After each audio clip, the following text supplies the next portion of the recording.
우리 함께 이렇게 인사해 보겠습니다. 할렐루야. 예수님이 우리와 함께 하십니다.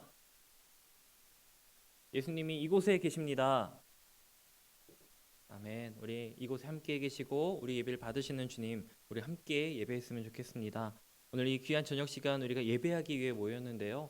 우리 모든 예배하는 소양교회 성도 위에 하나님께서 함께 하실 것이고 성령의 임재 가운데에 하나님의 음성을 듣고 하나님을 만나고 돌아가는 귀한 시간 되시기를 주님의 이름으로 축복합니다. 지난 5주간 우리 소양교회는 제자훈련 성경 공부를 진행했습니다. 많은 다른 목사님들도 마찬가지겠지만 성경 공부 시즌이 되면 어떤 주제로 함께 우리가 나누어야 될지, 어떤 주제로 성경 공부를 하고 제자훈련을 해야 될지가 저는 정말 크게 고민이 되더라고요. 그래서 이전에 하지 않았던 주제는 뭐가 있을까? 또 이전에 다루었던 주제라도 어떻게 하면 다른 시각으로 볼 수 있을까를 가지고 참 오래 고민을 했었습니다.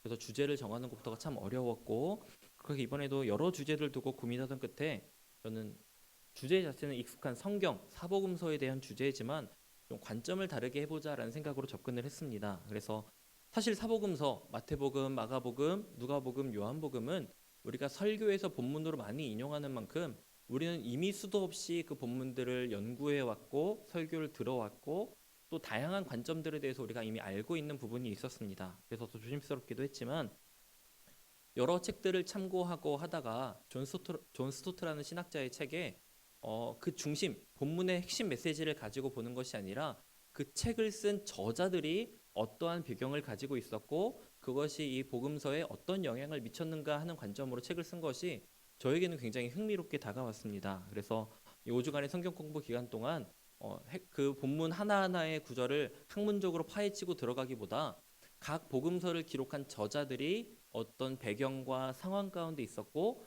그것이 복음서 전체의 분위기와 성격에 어떤 영향을 미쳤는지를 조금 더 중점적으로 알아보는 시간을 가졌습니다. 그래서 오늘은 지난 한 달 동안 제가 다루었던 사복음서 비교 분석 강의 중에서 짧게 4개의 복음서를 소개하고 그 중심된 메시지가 무엇인지를 알아보는 시간을 가져보려고 합니다.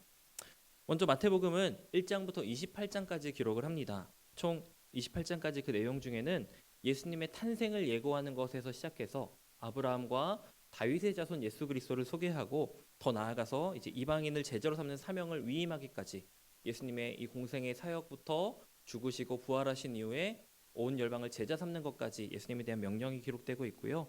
마태가 기록을 했고 예수님이 오신 후에 주 70년에서 80년경에 기록된 것으로 여겨집니다. 또 마가복음은 1장부터 16장까지 기록하고 있고요. 마태복음과는 달리 예수님의 탄생에 대한 부분은 생략을 하고 공생애를 시작하고 준비하고 시작하시는 그 세례를 받으시는 장면에서부터 예수님의 십자가 죽음과 부활에 대한 이야기까지 예수님의 생애에 집중해서 보여주는 것이 마가복음의 특징이 되겠습니다. 그리고 마가복음은 이 4개의 복음서 중에 가장 먼저 기록된 복음서로 알려져 있습니다. 또 누가복음은 1장부터 24장까지 동일하게 마태복음과 비슷한 구조로 예수님의 생애와 예수님의 탄생과 또 공생의 사역, 또 예수님의 죽음과 부활에 대해서 다루는데요. 여기서는 성령의 능력을 받은 예수 그리스도의 구원 사역과 그 십자가 죽음과 부활에 대해 이야기하고 마태복음은 조금 더 유대인에 집중한다면 누가복음은 유대인을 넘어서 우리 이방인들, 소외된 자들, 잃어버린 자들에게까지 향하는 복음에 대해 소개하는 책이라고 볼 수가 있고요. 요한복음은 21장까지 이제 마태복음, 마가복음, 누가복음 이 공관복음 안에서는 예수 그리스도가 메시아이신 것을 숨기시면서 사역하셨다면 요한복음은 시작할 때부터 예수 그리스도가 하나님의 아들이시다라는 것을 선포하는 것으로 시작이 됩니다.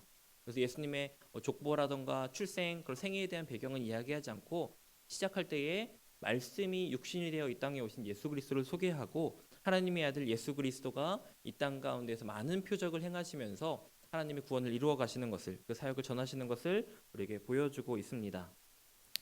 여기까지는 간단한 사복음서의 간략한 소개 정도가 되겠고요. 이제 각 복음서의 저자를 중심으로 각 복음서를 깊이 들어가 보도록 하겠습니다. 먼저 마태복음은 알페오의 아들 레위, 마태가 기록한 것으로 여겨집니다. 정확하게 마태복음에 나 마태가 기록했다라고 하는 장면은 없지만 우리는 많은 학자들은 신학자들이 마태가 기록한 것으로 합의를 이루고 있는 것이지요. 근데 여기서 보면 마태복음에는 마태가 등장하지만 같은 병행 구절에서 마가복음이랑 누가복음에서는 레위라고 기록을 합니다. 이렇게 마태와 레위 두 가지 이름을 가지고 있는 것은 그가 히브리 배경, 유대적인 배경을 가지고 있지만 헬라 문화적인 배경도 가지고 있는 것을 의미합니다. 그래서 히브리 이름인 레위를 가지고 있고 헬라 이름인 마태도 그 가지고 있는 것이죠. 그런데 이 마태, 레위의 직업은 세리였습니다. 마가복음 9장, 마태복음과 마가복음, 누가복음 동시에 이 세리였던 직업에 대해서 세관에 있었던 이 마태에 대해서 소개를 하고 있는데요. 당시에 세리라는 직업은 잘 아시겠지만 인기 있는 직업은 아니었습니다. 물질을 더 많이 가질 수 있고 물질을 얻는 데 있어서는 도움이 되는 직업이었을지는 모르겠지만 그들은 유대인에게서 그 세금을 얻어 로마에게로 보내는 역할을 했기 때문에 유대인의 반역자 또 로마의 협력자로 간주가 되었습니다. 민족적인 유산보다 돈을 더 사랑하는 유대인들이 이 직업을 택했었던 것이고요. 그래서 랍비들은 이 세리가 잘못된 사람이고 세리를 속이는 것이 오히려 적법하다고 가르칠 정도로 세리는 유대 사회 안에서 문화 안에서 인정받지 못하는 직업이었습니다. 그들은 이방인들을 상대하고 안식일에도 일을 해야 됐기 때문에 여러 가지 모습 등이 결코 유대인이 선택할 수 없는 직업으로 여겨졌고 심지어는 매춘과 같은 유대인이 결코 선택해서는 안 되는 직업으로 분류됐던 것이 세리라는 직업이기도 했습니다. 그런데 그렇게 세리의 직업을 가지고 있었던 그 마태는 예수님의 부르심에 즉각 반응하여 그렇게 물질에 묶여 있었던 유대인들로부터 인정받지 못하는 그 삶을 버리고 예수님을 따라 살아가기 시작합니다. 제자의 인생을 시작합니다. 탐욕과 불의에 젖어 살았던 지난 날을 뒤로 하고 오직 예수님만 따라가는 삶을 시작했어요. 그래서 지나치게 부과된 세금을 줄이는 것 정도로 하는 것이 아니라 세리였던 삶 자체를 버리고 포기하고 더 완전한 변화로서 자기 포기와 자기 희생을 이루는 것을 그가 경험하게 됩니다. 그래서 이제 마태복음 10장에 보면 예수님이 제자들에게 복음을 전하는 여행을 가도록 선교 여행을 지시하시는 부분이 있는데 그 가운데에서 아무런 준비도 위험에 대한 대책도 하지 말고 선교 여행을 떠나라고 하신 예수님의 모습이 있어요. 그런데 그 부분에 있어서 마가나 누가와 비교했을 때에 같은 본문에서 마태는 더 강하게 그 부분을 강조하는 것을 보여줍니다. 아무런 준비도 하지 않고 아무런 소유를 가지지 않고 나가는 것을요. 아마 저자였던 마태 자신이 그 세리였던 삶을 포기하고 예수님의 제자됨을 선택하면서 아무것도 없는 내 것을 의지할 수 없는 상황으로 나아가는 것을 그가 먼저 경험했기에 또한 그것이 쉽지 않은 변화였기에 그것을 더 강조하는 것으로 보여집니다. 부요함에서 자발적인 가난으로 나아갔고요. 자기 결정이 아닌 제자도로 또 안정된 현실에서 모험과 믿음의 삶으로 무엇보다 나 중심의 삶에서 예수 그리스도 중심의 삶으로 나아갔던 마태의 모습을 우리가 볼 수 있는 것이지요. 이것이 그가 경험한 회심의 본질이라고 할 수가 있겠습니다. 그래서 마태가 기록한 예수님의 사역은 특징이 있는데요. 마태는 그렇게 그가 먼저 회심을 경험하기도 했고 그래서 예수님과 마주하기까지의 그 모든 사건들에 있어서 그 대상들이 겪었을 상황과 제자들의 질문에 대해서는 간결하게 소개를 합니다. 그러나 그 상황에 대해서 예수님이 가르쳐 주시는 복음에 대한 메시지, 그걸 해석해 주시는 내용에 대해서는 더욱더 구체적이고 상세하게 기록하는 모습을 볼 수가 있어요. 그것은 모든 사건들이 있어서 마태가 가르침에 대한 예수님의 열정 또 자기 열정을 투과해서 보여주는 것으로 알 수가 있고요. 그것을 통해서 자기가 경험한 그 회심의 본질을 자기가 예수님을 만나고 변화된 그 변화를 그 함께하는 사람들이 이것을 읽는 사람들이 그 가르침을 통해 변화되기를 원하는 것이 마태의 목적이라고 볼 수가 있는 것입니다. 그래서 전체적으로 마태복음에는 아브라함과 다윗의 자손으로서 이 땅에 오신 예수 그리스도에 대해서 소개하고 또 통치하시는 왕으로서 오신 예수를 강조하면서요. 이 땅에 오셔서 예수님이 보여주신 그 사역들, 그 가르침에 대해 이야기하면서 이 땅에 왕으로 오신 예수가 구약의 완성, 구약의 예언의 완성이고 언약의 완성이고 율법의 완성으로서 오셨고 그것을 성취하게 오셨음을 말합니다. 그리고 예수 그리스도를 통해 약속된 그 하나님의 나라가 선포되는 것이 마태복음의 주된 배경으로 볼 수가 있겠지요. 핵심은 그 예수님이 선포하시는 하나님의 나라가 아직 오지 않았고 곧 올 것이라는 메시지입니다. 마가복음은 이제 마가복음도 마태복음처럼 정확하게 마가복음을 마가가 썼다라고 기록하는 부분은 없는데요. 골로새서 4장 10절 또 베드로전서 4장에서는 바울과 베드로의 동료였던 마가에 대해서 소개를 합니다. 근데 마가 요한이라는 인물이 이 마가복음을 썼다고 우리는 보는 것인데요. 요한이라는 이름과 마가라는 이름이 있는 것을 보라 앞서 설명드린 것처럼 유대적인 배경과 헬라적인 배경이 있었던 인물이죠. 근데 마가는 마태는 세리라는 직업이 분명하게 나오지만 마가는 그 직업에 대해서는 명확하게 나오지가 않습니다. 다른 제자들은 세관에 있다가 예수님을 따르는 세리였던 직업을 알 수도 있고 또 물고기를 잡다가 그물을 던져두고 예수님을 따르는 모습도 보여주지만 마가는 그런 내용이 기록되지가 않거든요. 그저 그의 어머니 마리아의 집이 그 초대교회 성도들이 함께 다 같이 모일 수 있을 정도로 좀 규모가 있는 집이었고 또 베드로가 감옥에 있다 나왔을 때에 그의 집을 찾아왔을 때에 그 성도들을 찾아왔을 때에 여종이 문을 열어주는 등 큰 집과 그것을 관리하고 도움을 주는 종들이 있었던 것으로 보아 부유한 유대인이었을 것이라는 그의 배경 정도를 우리는 유추해 볼 수가 있습니다. 물질적으로 부유한 풍요를 누렸던 사람이라는 것이지요. 그리고 성경에 마가복음 자체에는 기록이 되고 있지 않지만 사도행전이나 그 뒤에 바울서 신서들을 보면서 후에 바울과 베드로와 함께 그 선교의 사역을 감당했던 믿음의 동역자 정도라는 것을 우리가 알 수 있습니다. 근데 마가복음의 특징은 그가 제자도에 대해서 제자에 관해서 굉장히 집중해서 기록했다는 것을 볼 수가 있습니다. 그리고 마가는 제자에 있어서 처음부터 성공한 사람은 아니었고 제자의 길을 감에 있어서 먼저는 실패를 경험하고 그 이후에 성공의 길로 갔던 사람으로 우리는 알 수가 있습니다. 마가복음은 아니지만 사도행전에 보면 바울과 바나바가 이제 안디옥 교회로 돌아갈 때 그를 함께 데리고 갑니다. 그리고 나서 성령께서 안디옥 교회를 통해서 이 바울과 바나바를 새로운 사역지로 보내고자 하실 때 그 구부로를 통해서 로마 밤빌리아 지역으로 갈 때 바울과 바나바가 이 마가를 수행원으로 데리고 가요. 그 사역에 도움이 되는 사람으로 훈련시키고자 그를 함께 데리고 가는데 그 사도행전 13장에 보면 명확한 이유는 나오지 않지만 마가가 그 여행을 끝까지 가지 않고 예루살렘으로 돌아오는 장면이 나옵니다. 후에 바울에게 그를 다시 데리고 가자 하니까 바나바가 그렇게 얘기하니까 바울은 그와 함께 할 수 없다. 그를 데리고 가지 말자라고 단호하게 얘기하는 장면으로 보아 그가 마가에게 실망을 했고 마가는 한번 그렇게 선교 사역에 실패했던 것으로 우리가 알 수 있습니다. 아마도 사역의 준비가 되어 있지 않은 순종의 마음이 없는 사람으로 바울에게 보여졌는지 바울은 그를 받아들이지 못했던 것인데요. 성경은 명확하게 마가가 어떤 이유로 사역을 포기했고 돌아왔는지에서 기록을 하고 있지 않지만 마가복음 전체의 분위기에 있어서 그가 두려움에 대한 이미지, 두려움의 감정을 더 많이 강조하고 표현하는 것으로 보아 학자들은 아마 그가 두려움 때문에 그 사역을 하면서 그 복음과 부딪히는 그 반대 세력들의 공격에 두려워서 그가 돌아왔을 것이다라고 해석을 합니다. 그래서인지 마가복음에는 두려움을 마주할 또 다른 제자들에 대한 격려의 메시지가 또 두렵기 때문에 그것을 좋게 포장하는 것이 아니라 그 두려운 상황을 마주해야만 하는 그 제자들의 상황을 오히려 적나라하게 이야기하고 있습니다. 물론 다행인 것은 그 마가의 이야기가 실패로 끝나지 않는다는 것인데요. 바나바가 바울과의 동역 관계가 깨지는 것을 각오하면서까지 그가 실패했던 처음에 그 선교 여행을 떠났던 구브로로 데려가서 그가 다시 선교 사역에 동참하도록 돕는 것이고요. 그 이후의 여정들이 자세하게 기록되고 있지는 않지만 후에 빌레몬서, 골로새서를 기록할 당시에 그는 바울과 함께 있었고 빌레몬서 1장 24절에서는 마가를 바울이 나의 동역자라고 표현합니다.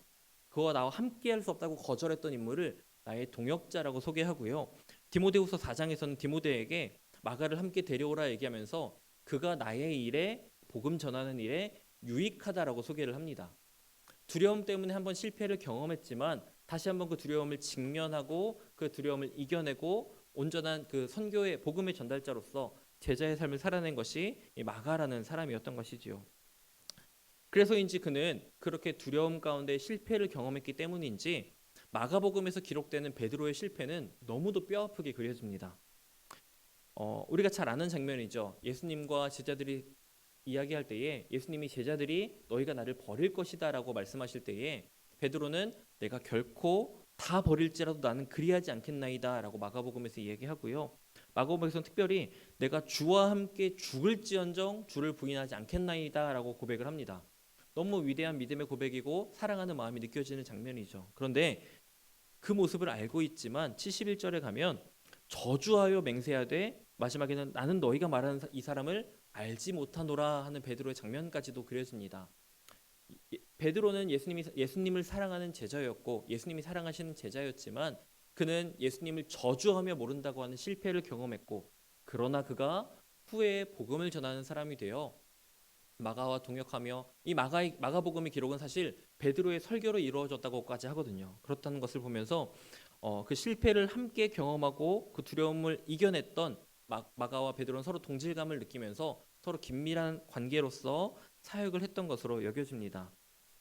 그리고 마가는 그 제자들의 삶 또한 쉽지 않았지만 예수님이 십자가의 사역을 감당하시는 것 또한 큰 두려움이 있었고 결코 쉽지 않았음을 보여줍니다.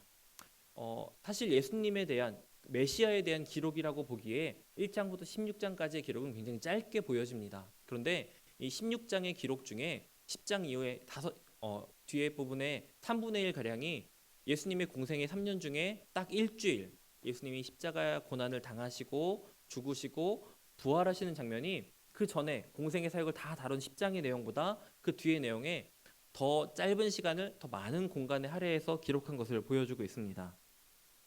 그래서 마가는 그 예수님이 공생의 3년 중 일주일의 시간을 집중적으로 기록하면서 예수님의 십자가 고난과 죽음, 부활에 대해서 예수님이 결코 그것을 하는 것이 쉽지 않았지만 두려웠지만 순종으로 그것을 감당하시고 이겨내시는 모습을 우리에게 보여주면서 구원의 약속이 성취되는 것을 우리에게 말해주고 있는 것이지요. 그리고 마가복음은 앞서도 얘기했지만 예수 그리스도뿐만 아니라 제자에 대해서 초점을 맞춥니다. 제자의 특권, 장애물, 위험, 도전 또 그 밖에 복잡한 사실들을 다루면서 예수님의 제자로 살아가는 것이 얼마나 쉽지 않고 어려운 일인가를 우리에게 말하고 있는데요. 당시 가족과 가정의 뿌리를 중요시하는 그 유대 문화 안에서 가족이 가장 중요한 가치였던 그 유대 문화 안에서 모든 것에 등을 돌리고 예수님을 따른다는 것은 정말 결코 쉽지 않았을 것입니다. 그런데 예수님의 제자에게 요구하되는 엄청난 대가를 마가복음은 더 날카롭게 제시를 하는데요. 우리가 잘 아는 말씀입니다. 마가복음 8장 34절 35절에 누구든지 나를 따라오려거든 자기를 부인하고 자기 십자가를 지고 나를 따를 것이니라. 누구든지 자기 목숨을 구원하고자 하면 잃을 것이요 누구든지 나와 복음을 위하여 자기 목숨을 잃으면 구원하리라. 이렇게 예수님을 따르는 일이 쉽지 않음을 이야기하고 있는 마가복음은 예수님의 복음의 시작으로서 그 복음을 소개하고 있지만 제자들을 위한 복음이라고도 불려집니다. 세 번째는 누가복음입니다. 누가는 복음서 마태복음, 마가복음, 누가복음, 요한복음 이 네 가지 복음서 중에 유일한 이방인 저자가 기록한 복음서입니다. 누가는 이방인이었고요. 그의 배경은 누가복음의 목적과 방향성에 가장 맞는 사람이라는 것을 누가복음을 연구하면서 알게 되었습니다. 먼저 골로새서 4장 14절에 보면 이 누가라는 사람에 대해서 바울은 의사였다고 그의 직업이 의사였다고 기록합니다. 그가 의사였다는 직업을 가지고 있다는 것은 소외된 사람들, 잃어버린 사람들, 병들고 고통받는 사람들을 바라보는 직업이었고 그들과 가까이 하는 직업이었기 때문에 오히려 그들을 향한 예수님의 긍휼의 마음을 이해하는 데에 더욱더 합리적인, 더욱더 쉬운 직업을 가지고 있었다고 볼 수가 있습니다. 그래서인지 누가복음에 보면 마태복음이나 마가복음과는 다르게 조금 더 이 소외된 자, 연약한 자, 이방인들에 대한 내용이 더 많이 기록되는 것을 볼 수가 있습니다. 또한 의사였기도 했지만 그 누가는 철저한 연구와 조사를 통해서 역사적인 사실 순서대로 이야기를 기록하면서 복음서의 저자이면서 역사가로서의 기질을 보여주고 있습니다. 또 마가복음에서는 기록되지 않은 세부적인 내용을 누가가 더욱더 조사하고 첨가해서 그 팩트, 사실과 진실뿐만 아니라 그 시간과 장소의 느낌까지도 전달하기 위해서 굉장히 하나하나 단어 선택도 잘하고 또 자세하게 내용을 기록한 것을 볼 수가 있습니다. 그래서 누가복음에 기록된 예수 그리스도의 사역을 보면 전체적으로 예수님의 사역의 여정을 쭉 그려나가고 있지만 전체적으로는 성령의 사역, 기도의 사역으로 예수님의 사역이 그려집니다. 다른 복음서에서는 예수님이 세례 받으실 때에 성령이 임하셨다까지 기록을 하지만 누가는 더 나아가서 성령께서 예수의 사역 시작부터 능력을 주셨다라고 이야기를 합니다. 예수님의 모든 사역이 사실 성령의 능력으로 수행된다는 것을 강조하고 있는 것이지요. 그리고 또한 예수님은 언제나 어딜 가나 기도하는 분으로 묘사가 됩니다. 우리가 잘 아는 것처럼 시간이 나면 한적한 곳을 따라 기도하셨던 모습도 기록이 될 뿐만 아니라 제자들을 부르러 가시기 전에도 12제자를 부르시기 전에도 기도하고요. 장차 올 죽음과 부활을 예언하시기 전에도 늘 기도하셨던 예수님의 모습을 보여줍니다. 그런 예수님의 모습을 기록하면서 그 복음을 받는 우리도 그 예수님을 따라 살아가는 제자된 우리도 기도하고 성령의 능력을 받아 사역해야 됨을 보여주고 있는 것이지요. 이 누가는 누가복음만 기록한 것이 아니라 이 사도행전까지 누가가 함께 기록한 것으로 여겨지는데요. 그래서 누가복음에서는 이제 세례를 받고 성령을 받아 성령의 능력으로 구원의 사역을 이루시는 예수님이 기록이 되었다면 사도행전에서는 오순절 마가의 다락방에서 성령을 받고 성령의 임재를 경험한 제자들이 복음 사역을 이루어가는 것이 병행되게 보여지는 것입니다. 그래서 예수님의 사역도 우리의 사역도 기도를 통해서 성령을 받고 성령의 능력으로 사역해야 된다는 것을 누가가 이야기하고 있는 것이지요. 또 이방인에 대한 시각으로 이방인이자 의사였던 누가는 여성이나 병든 자들, 또 부정한 자들, 이렇게 소외되고 잃어버린 자들에게 관심을 가지고 그들의 이야기를 더더 집중적으로 소개하는 모습을 보여줍니다. 그래서 누가복음에만 기록된 기록들이 있어요. 나인성 과부의 그런 아들이 죽었을 때의 살아나는 장면도 누가복음에만 기록된 내용이고요. 안식일에 회당에서 귀신 들리고 꼬부라졌던 여인이 치유받아 회복되는 장면도 누가복음에만 기록되고 있고, 지난번 목사님 설교하셨던 10명의 나병 환자가 고침을 받고 회복되는 장면도 마태복음과 마가복음에는 없는 누가복음에만 기록된 장면이고, 또 우리가 잘 아는 베드로가 예수님을 지키기 위해 로마 병사의 칼을 빼들어서 그 종의 귀를 떨어뜨렸을 때에 예수님이 그 종의 귀를 만지셔서 고쳐지는 장면 또한 누가복음에만 있는 그림이 되겠습니다. 이렇게 치유의 목적이, 치유의 그림이 많이 그려지고 있는데, 사실 치유 자체가 목적은 아니지만 사람들이 복음을 듣고 믿게 하는 더 큰 목적을 수행하는 데 있어서 예수님은 많은 치유의 사역을 행하셨고, 그것이 약한 자, 낮은 자, 부정한 자, 죄인들을 향한 예수님의 시선이 있었다는 것을 누가를 통해 우리가 알 수 있는 것입니다. 또 특별히 누가복음을 시작할 때에 마태복음에서는 아브라함과 다윗의 자손으로서 통치하시는 왕 예수 그리스도가 선포되었다면, 누가복음에서는 그 족보가 아담까지 올라가요. 그러니까 유대인만 선택받은 백성의 유대인만 구원받는 것이 아니라 온 인류를 위해서 오신 예수 그리스도, 이 복음이 우리 유대인뿐만 아니라 이방인들에게도 열려있는 복음이라는 것을 그가 보여주고 있는 것이지요. 이방인도 포함된 인종이나 특권에 관계없이 모든 이에게 값없이 주어지는 그 예수 그리스도의 복음을 누가가 전하고 있는 것이 되겠습니다. 이제 마지막으로 요한복음이 되겠는데요. 요한복음에도 동일하게 이 저자가 요한이라는 기록은 없습니다. 하지만 이 일을 기록한 예수님의 사랑하시는 제자로서 계속해서 한 명의 제자가 소개되는데, 우리는 그 사람을 세베대의 아들 요한의 가능성이 높고, 또 많은 학자들이 그렇게 합의를 이루고 있습니다. 그래서 요한복음의 저자가 요한이라고 보고 있는 것이고요. 요한의 직업은 어부였다고 소개가 됩니다. 마가복음 1장에서는 세베대의 아들 야고보와 그 형제 요한을 보시니 그들이 배에 있고 그물을 깃고 있었다고 소개하고 있고요. 누가복음 5장에서는 시몬의 동업자, 시몬 베드로의 동업자로서 함께 물고기를 잡고 있던 사람으로 어부였던 그의 직업을 이렇게 성경은 이야기하고 있습니다. 그래서 누가처럼 고등교육을 받고 전문적인 역사적인 기록을 하는 데에 요한이 적합한 사람은 아니었지만, 그는 예수님의 사역에 늘 함께하면서 늘 친밀하게 다른 제자들은 가지 않는 사역의 자리, 기도의 자리에 늘 동행하면서 누구보다 많은 예수님의 사역을 동참했던 사람으로 복음서를 기록하기에 적합했던 사람으로 보여집니다. 요한복음 전체에 등장하는 그 다락방에서 예수님의 품에 누워있던 모습이라던가, 십자가 위에서 예수님이 마지막 순간에 그 어머니 마리아를 그 요한에게 부탁하시는 장면이나, 그리고 갈릴리 바닷가에서 부활하신 예수님이 오셨을 때에 다른 제자들은 알아보지 못할 때에 저거 주님이시다라고 알아보는 요한의 모습은 예수님과 정말 친밀한 관계를 이루었던 것을 우리가 유추해 볼 수가 있는 것이고요. 또 공관복음에서 보면 베드로, 야고보, 요한과 함께 예수님의 핵심 제자로서 다른 제자들은 경험하지 못했던 것들, 그들이 많이 경험한 것을 볼 수가 있습니다. 회당장 야이로의 딸을 살리신 것을 볼 때에도 그 세 제자가 함께 있었고요. 변화산에서 예수님의 모습이 영광스럽게 변하는 것도 그들만 보았던 내용이고, 또 겟세마네 동산에서 기도하실 때에 기도의 동역자들로 중보자들로 함께 데려가셨던 제자들도 그들이었던 것입니다. 그렇기에 이 요한은 예수님과 가장 친밀한 관계를 누렸고 교제했던 제자라고 볼 수가 있습니다. 그래서 요한은 20장에 이 책을 기록한 목적을 이야기할 때 오늘 읽었던 말씀이죠. 30절에 예수께서 제자들 앞에서 이 책이 기록되지 아니한 다른 표적도 많이 행하셨으나 라고 얘기를 합니다. 사실 요한복음은 예수님에 대해서 소개를 하지만 예수님의 표적을 중심으로 많은 이야기들이 전개가 되는 것을 볼 수가 있습니다. 그런데 그 여기서 소개한 표적들보다, 이 21장에 걸쳐서 기록한 예수님의 사역들보다 더 많은 일들이 있었지만, 이 글을 읽는 사람들이 예수 그리스도를 알고 믿게 되고 그 복음을 받아들이는 데 필요한 내용들만을 내가 추려서 기록했다라고 요한이 밝히고 있는 부분이고요.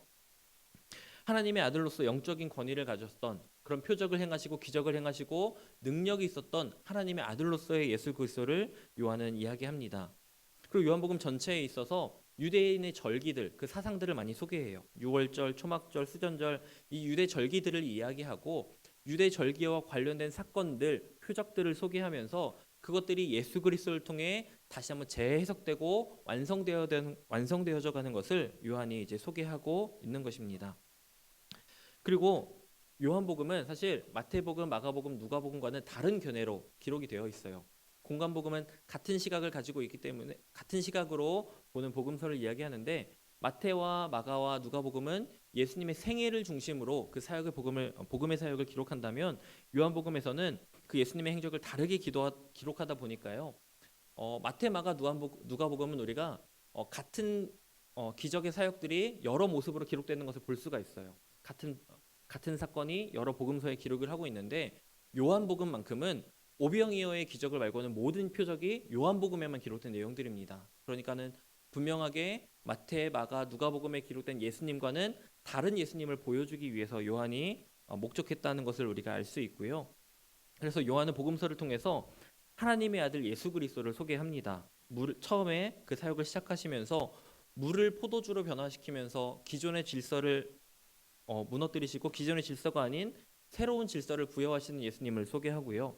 또 새 생명과 새로운 심판에 대한 결정의 권한이 있는 생명의 주관자로서의 예수님을 소개하고 또 5천 명을 먹이시는 사건을 통해서 생명의 양식으로서의 예수, 또 맹인을 치유하시는 것을 통해서 물리적인 눈이 뜨여질 뿐만 아니라 영적인 눈이 뜨여지면서 세상의 빛으로 오신 우리에게 밝히 보이실 그 예수 그리스도를 소개하고 마지막으로 나사로를 살리시면서 우리에게 부활과 생명이신 예수 그리스도를 이제 요한이 소개하고 있는 것입니다. 성육신하신 하나님 아들 예수 그리스도를 믿고 따르면서 그 제자 공동체에 동참하기를 바라는 마음으로 요한은 이 예수님을 하나님의 아들로서 높여드리며 소개하고 있는 것이지요. 그리고 이 요한복음을 기록하고 요한 서신서를 기록하면서 그 내용을 보충하는 것을 보게 됩니다. 여기까지 짧게 네 권의 복음서에 대한 내용을 알아봤습니다. 사실 더 깊게 봐야 되고 더 많은 글과 이야기로 설명을 해야지만 이해할 수 있는 부분이 많기 때문에 짧은 시간 소개한 것을 통해서 이 사복음서를 전부 이해했다고는 할 수 없을 것입니다. 그러나 여기서 보고 싶은 부분은 마태, 마가, 누가, 요한 이 네 명의 저자가 그들이 경험했던 예수 그리스도가 달랐고 그들이 경험했던 그런 변화의 경험이 달랐다는 것을 우리가 보는 것이지요. 그들이 겪었던 제자로서의 갈등 또한 모두 달랐다라는 것입니다.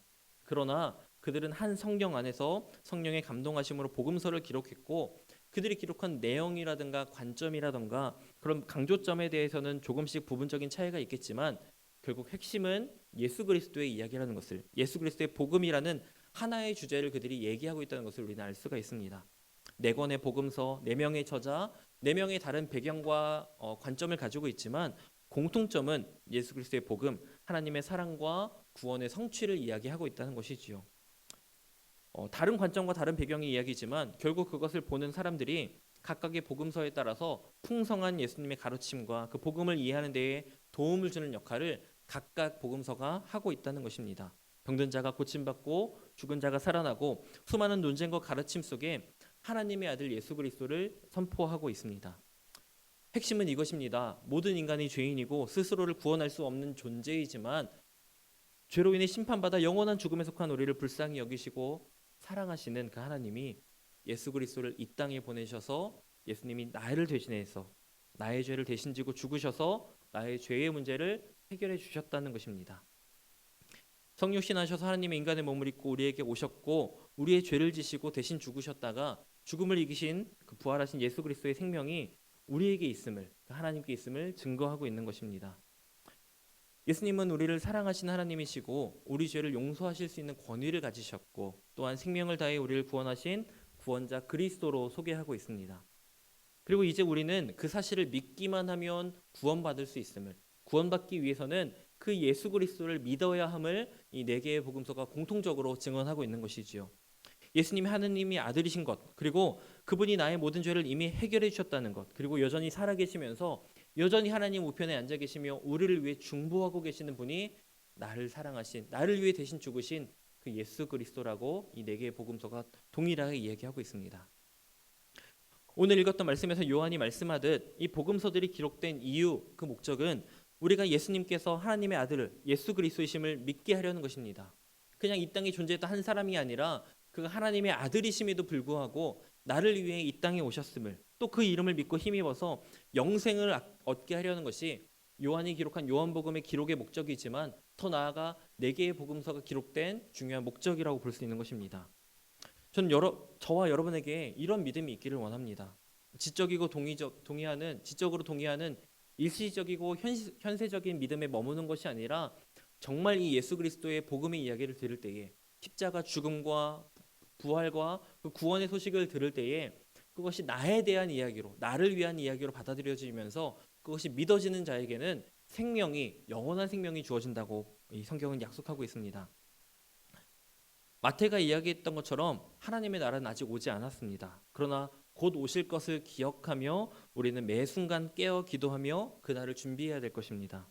또 마가가 이야기했던 것처럼 그렇게 그것을 기대하고 살아가는 제자의 삶은 결코 녹록하지 않습니다.